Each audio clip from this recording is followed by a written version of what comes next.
लेकिन आज हम दोनों के दरमियान एक ये भी फैक्ट हुआ है कि ये मुझे मराठी सिखाएंगे, मैं इनको हिंदी सिखाऊंगा,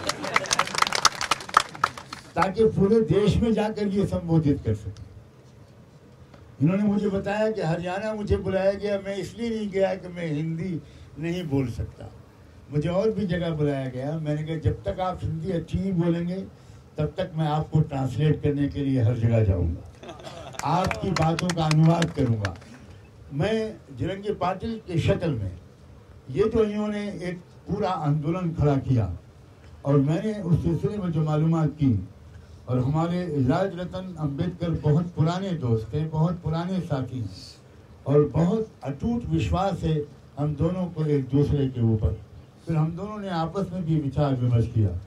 मुझे ऐसा लगा कि जिरंगी पाटिल की शक्ल में भारत को एक नया गांधी मिलने जा रहा है।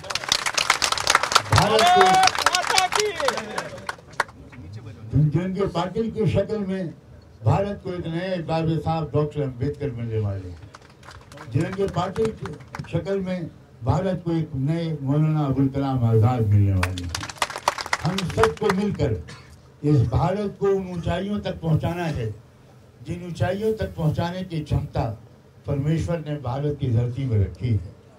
मैं दुनिया भर में गया हूं, तकरीबन मैंने दुनिया में ऐसे देश देखे जिनमें आध्यात्मिकता की क्षमता तो है लेकिन साइंस और टेक्नोलॉजी की नहीं है, या कुछ ऐसे देश हैं जिनमें साइंस और टेक्नोलॉजी की सलाहियत तो है लेकिन स्पिरिचुअलिटी और आध्यात्मिकता की सलाहियत नहीं है। भारत उपमहाद्वीप वो अकेला रीजन है पूरी दुनिया में जिसमें साइंस और टेक्नोलॉजी और स्पिरिचुअलिटी की ज़बरदस्त सलाहियत है, और इसकी सबसे शानदार मिसाल डॉक्टर APJ अब्दुल कलाम थे।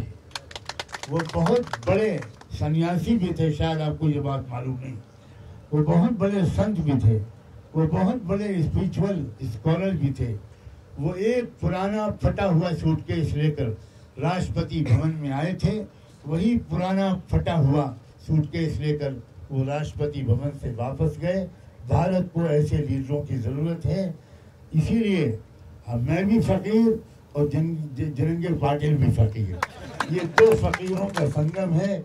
खुदा करे हम हमेशा फ़कीर रहें, कि ये आमीन। हाँ, हम आपसे वादा करते हैं कि हम देश की संपत्ति नहीं लूटेंगे, हम देश पर अपनी पूरी सलाहियत को कुर्बान कर देंगे। महाराष्ट्र की जनता से, यहाँ मौजूद सारे मीडिया के माध्यम से मेरी अपील है कि आने वाले चुनाव में आप पूरे देश महाराष्ट्र के लोग खुद फैसला करें, फाशीवादी ताकतों को कमजोर करना देश के हित में है कि नहीं है। जो लोग इस देश को तोड़ना चाह रहे हैं और जो लोग नफरत के सौदागर हैं, जो लोग नफरत के एजेंडा देश में फैला रहे हैं, लड़ा रहे हैं, ओबीसीज को उनके अधिकार नहीं देते, दलितों को उनके अधिकार नहीं देते। आप सोचिए, दलित दूल्हा को, दलित इंसान को मूछें रखने की इजाजत नहीं है। ये कौन से धर्म में है भाई? ये कौन से संविधान में है? यहाँ तक के 2014 में जो भाजपा आई बहुमत लेकर, मैं साफ साफ कहना चाहता हूँ, वो हिंदुत्व की वजह से नहीं आई थी। वो 15 लाख रुपए हर एक के अकाउंट में आएंगे, इस वादे की वजह से आई थी। सही है कि नहीं? वो उसने दूसरा वादा किया था, वो ये कि किसानों की जो आमदनी होगी, आय होगी, वो दुगनी हो जाएगी। इसलिए किसानों ने मुट्ठी भर भर के भाजपा को वोट दिया था। तीसरी, उन्होंने कहा था हर साल 2 करोड़ युवाओं को जॉब देंगे। आप जानते हैं कि महाराष्ट्र में सबसे ज्यादा अनएम्प्लॉयमेंट है, सबसे ज्यादा बेरोजगारी, सबसे ज्यादा अनएम्प्लॉयड नौजवान, पढ़े लिखे नौजवान महाराष्ट्र में। इसलिए पूरे देश के नौजवानों ने भी उनको वोट दिया था और ठीक किया था, किसानों ने भी ठीक किया था। 2 करोड़ जॉब मिलेंगे, इस वादे पर यकीन करके नौजवानों ने भी उनको वोट दिया था, वो भी ठीक किया था। 15 लाख रुपए हर भारतीय के अकाउंट में आएंगे, इस वादे पर यकीन करके वोट दिया था, ये भी ठीक किया था। लेकिन फिर क्या हुआ? किसी के अकाउंट में 15 लाख आए, 2 करोड़ जॉब तो क्या मिलते, 3.5 करोड़ नौजवानों की जॉब जा चुके हैं। ये सरकारी आंकड़ा है। क्या हालत हो गई है देश की। किसान आत्महत्या कर रहा है, नौजवान आत्महत्या कर रहे हैं, जॉब नहीं मिल रहा है। आमदनी दुगनी क्या होगी किसान की। किसानों को दिल्ली में साल सवा साल प्रोटेस्ट के लिए बैठना पड़ा और 750 किसानों ने अपनी जान दी। आप सोचिए जरा, जब 2019 आया तो ये वादे नहीं काम आ सकते थे, इसलिए इस वादे को हमारे प्रधानमंत्री ने कहीं नहीं दोहराया। इसके बजाय उन्होंने पुलवामा का ड्रामा किया।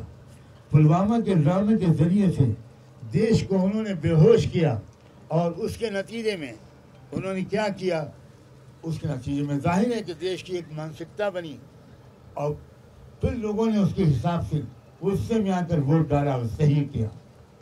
अब आइए 2024 में न वो वादे कर सकते थे, न पुलवामा वाला ड्रामा कर सकते थे।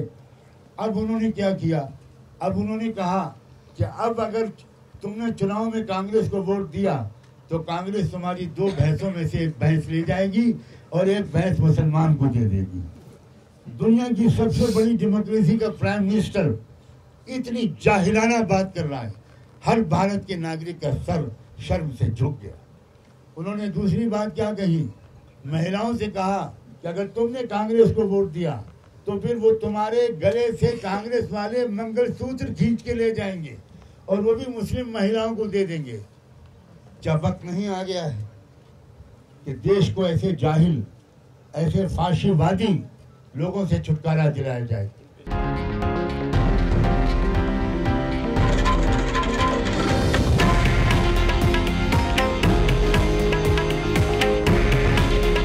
हे आहे देशातील नंबर 1 न्यूज नेटवर्क आणि आपण पाहत आहात TV9 मराठी। काळजी तुमची, हित महाराष्ट्राचं।